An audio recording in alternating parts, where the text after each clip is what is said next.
this video, we're going to show you exactly what your specific condition entails, how to properly treat it, and maybe more importantly, how to keep that pain from coming back for good. Hi, I'm Johnny with MJ's right here in Fulton County, Pennsylvania. I've been treating this area and the surrounding areas for well over 12 years. I have 30,000 plus hours of actual hands-on experience in eliminating conditions just like yours. I hope you find this video valuable, and thanks for watching Pain Elimination TV. Okay, so let's take a quick look at your condition. Carpal tunnel. Now we're going to make this video quick and painless because we understand that your time is valuable.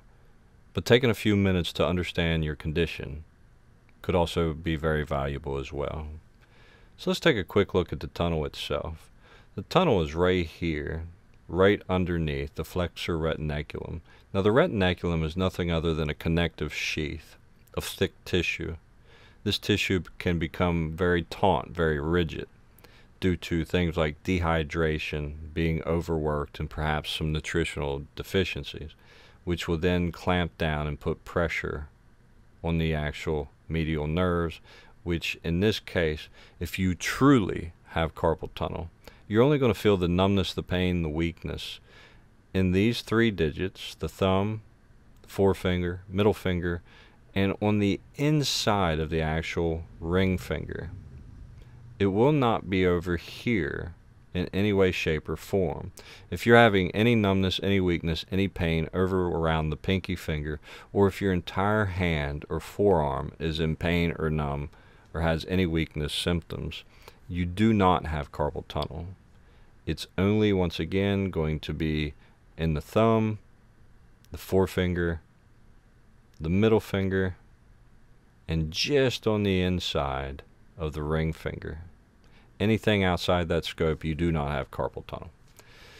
Some of the areas we want to look at is going to be the ulnar bursa.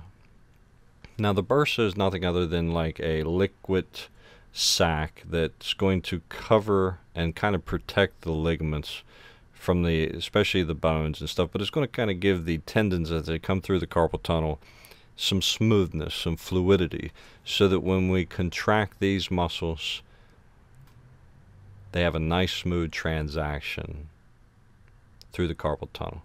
Now the bursa sac can run into a lot of problems, things like inflammation and some rigidness, once again due to potentially being overworked, dehydrated, or some nutritional deficiencies.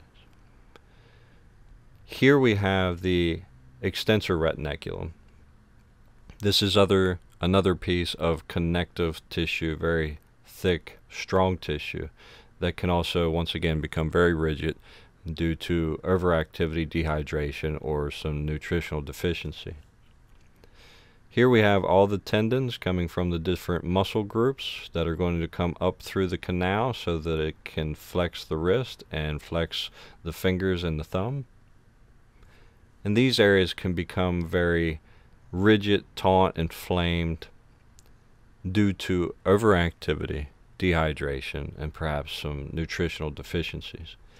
When these areas come together, because usually you're not going to have just a problem in one area, the odds are due to your activities, and the activities can be multiples. I mean, you could have somebody with carpal tunnel that works as a hairstylist, a computer operator, an electrician, construction worker. The list could be long. Anything that's going to incorporate repetitious activity throughout these forearm flexors has the potential of creating carpal tunnel syndrome. What we want to look at is exactly what it is we would do to treat carpal tunnel syndrome. We would spend some time on these muscles throughout the hand themselves, especially muscles like this, the palmaris brevis, because it's going to attach right to the retinaculum of the carpal tunnel itself. We would also like to spend some time on things like the abductor pollicis brevis and on the flexor pollicis brevis, because they are going to come right in on the retinaculum and attach right around some of these tendons and the, most importantly, medial nerve coming through that, of course, would end up causing the symptoms of carpal tunnel. We would also pay big attention to the palmaris longus muscle, which is designed to flex the wrist because it attaches, its tendon itself attaches right to the retinaculum, right over top of the tunnel, right over top of the medial nerve. So we would spend some time throughout the hand, but the problem isn't right in the hand itself typically. You would want to do some intrinsic detail work to make sure that all the bones and all the connective tissue have a fair amount of freedom of movement so that there's proper blood flow and flushing of things like inflammation. But where your true problem is going to lie is actually out here in the belly of the muscle tissue. These are the areas that get overworked, that get chronically shortened and spasmatic, which then puts the pressure on the tendons coming through the actual carpal tunnel, creating some of the problems we spoke about previously. So your therapist would want to spend a lot of time on stretching these areas, doing some deep tissue work, some myofascial work, making sure all these muscles have all the proper spacing they need, getting all the proper blood flow so that they can take pressure off their tendons and giving proper space and flushing back to the carpal tunnel. Another area that would need some work, which most therapists never consider, is the interosseous membrane. Now this is going to be between your ulnar bone and between your radius bone. Now this is designed primarily just to keep things in place, to help hold the bones in place and to give proper spacing.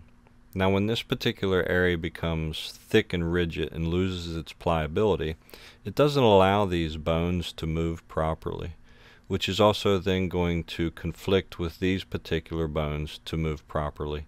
And when you look at where the muscles come through and how the muscles attach, it's going to create some dysfunction for the tendons and the muscles themselves. So there are the areas that would be worked and need to be worked properly by your therapist using deep tissue myofascial release and some activated stretching.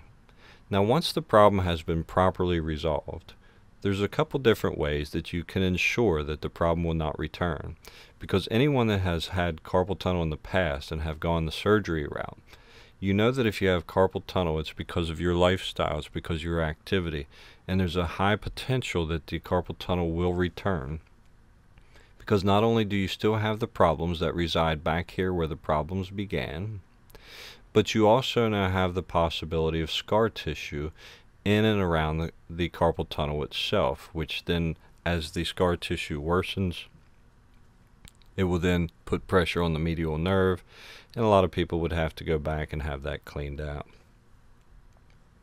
So during your recovery, during your treatment, you would want to use some ice right around the carpal tunnel itself to help flush out any inflammation and allow proper blood flow.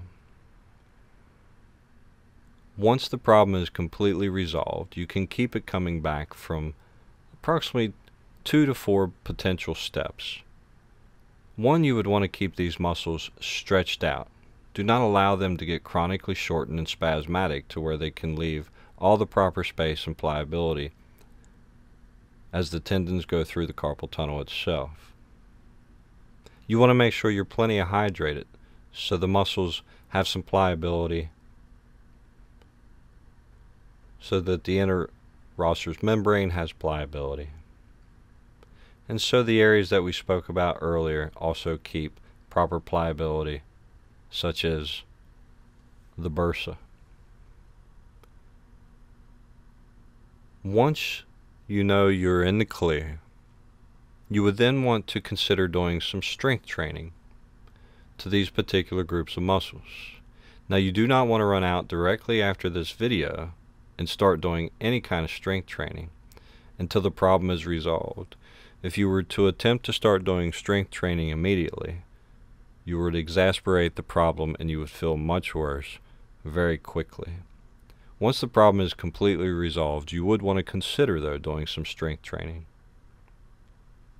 That way the muscle had proper strength and durability to go through the everyday repetitious activities that it has to endure.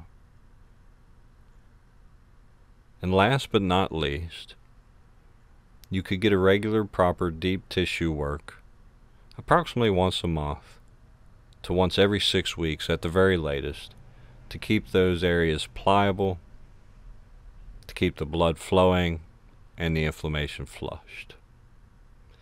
I hope this video has been very valuable for you, so that now you have a better understanding of your condition, how your condition developed, and what the proper treatment is to get rid of it, and even more importantly, what can be done after the proper treatment to keep it from returning. I hope the time you spent watching this video was valuable. Now, if you want to be pain-free within 30 days or less, please give me a call. Let's talk.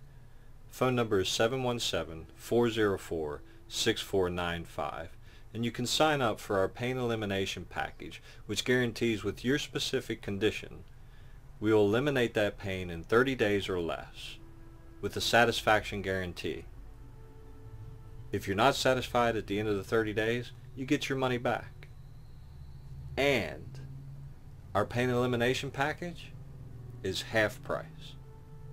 So if you want to get rid of your pain in 30 days or less, give me a call. And thanks for watching Pain Elimination TV.